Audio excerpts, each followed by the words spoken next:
All right, I got time for one more. This is from YouTube, Pastor Steve, and says this. Harpazo on the Horizon, that's the YouTube name, asks, in your opinion, on which Greek definition for the heavenly places that the spiritual hosts of wickedness preside from Ephesians 6:12? You know what? I don't know. Obviously, it's got to be something other than God's heaven in that kind of sense. But Satan and the fallen angels have access to heaven, and so basically, how the Bible divides up the heavens is the heavens, the sky, or the atmosphere of the earth, the heavens, space, the final frontier, and heaven, where God dwells in the sense of where He localizes Himself, where angels dwell. That heaven. My opinion is that what we're talking about is the earthly heavens. Talking about the atmosphere. That's my opinion, but it's not something I can pin down. The reason that I think that is because I know that they don't have ultimate control in God's heaven, and so that's a standard. But they still have access, and so you see them being cast out of heaven at the midpoint of the tribulation period. And when you're talking about space, what's the point? There's nobody there to tempt, in space. And so I think that most likely what we're talking about is the atmospheric heavens, the idea of the heavens that are around the earth. And so, but that's my opinion. Okay, so for the people that are lost, I'm going to read this verse. It's, for we do not wrestle against flesh and blood, but against principalities, against powers, against rulers of the darkness of this age, against spiritual hosts of wickedness in the heavenly places. So to flesh this out, if you had the demons, the Satan, the fallen angels fall from heaven, and they're not in heaven, they're down here on earth messing with us or whatever, and then it says heavenly places, that's what he's trying to figure out, is what is that access? There's a couple of different passages. So that's one of them. That's talking about the spiritual realm. Right. Okay. And so in that instance, what you would be talking about is, the spiritual realm. And so you're not necessarily talking about heaven itself, but you're talking about the spiritual realm here on the earth. Satan is also called the prince of the power of the air. And so that's more of the localizing thing that I'm talking about. And so obviously demons are in the spiritual realm. And so that's how they're dealing with us. But it looks like they have, kind of a border.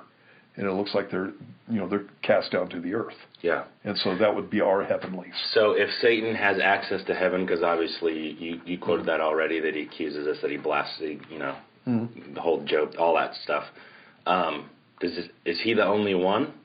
Or do demons on that wall you're talking about, does demons have access to there too? Or is it just him there? In Revelation chapter 12, it says that Satan and his armies fight with Michael the archangel and his armies, and that they're cast out of heaven. Okay. And they're cast down to the earth specifically.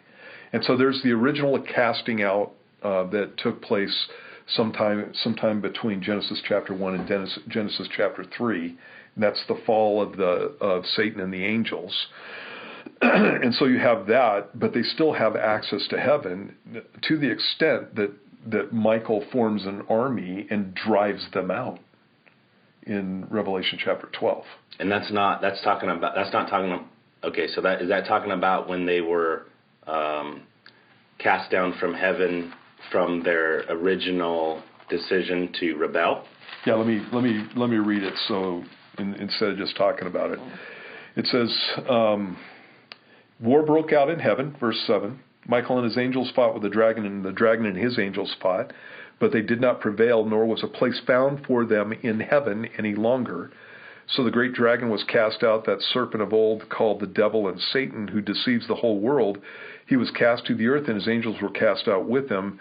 Then I heard a loud voice saying in heaven, now salvation and strength and the kingdom of our God and the power of his Christ have come.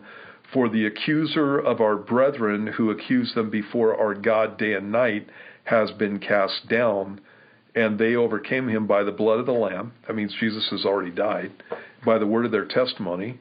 That means that you have witnessing Christians, and that they did not love their lives to the death.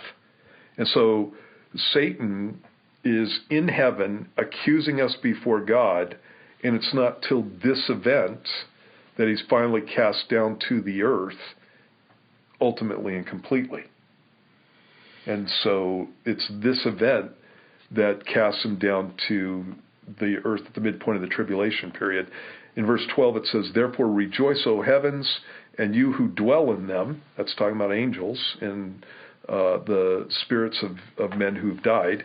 "Woe to the inhabitants of the earth and the sea, for the devil has come down to you, having great wrath, because he knows that he has a short time."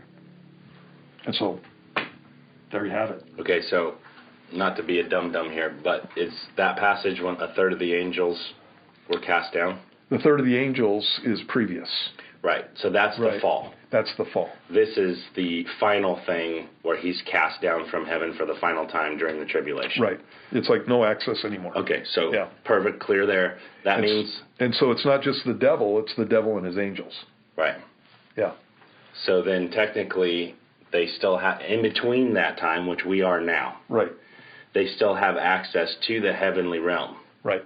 And that's where people, that's a weird thing, because people think of heaven, you and the Lord, and then Satan's down in hell, all in this different realm, or obviously here on the earth doing stuff, but that he actually has access to heaven where God is right now with other people, which is a weird thing to think about. And one of the things that you need to keep in mind when you're talking about this passage, even this passage itself, is they have access to heaven, but how often are you going to be in heaven? You know, if heaven is a place where everybody's just glorifying God and praising him. Right.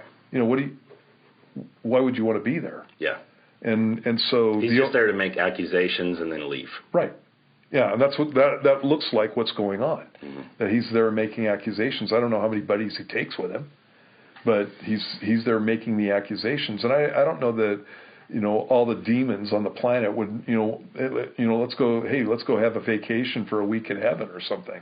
Right. You know, go up and spend time there. You don't want to be around people who are honoring the Lord when you're in rebellion against him. And so I can't see that they spend a lot of time. I do know that the passage says that there's war and that they're driven out.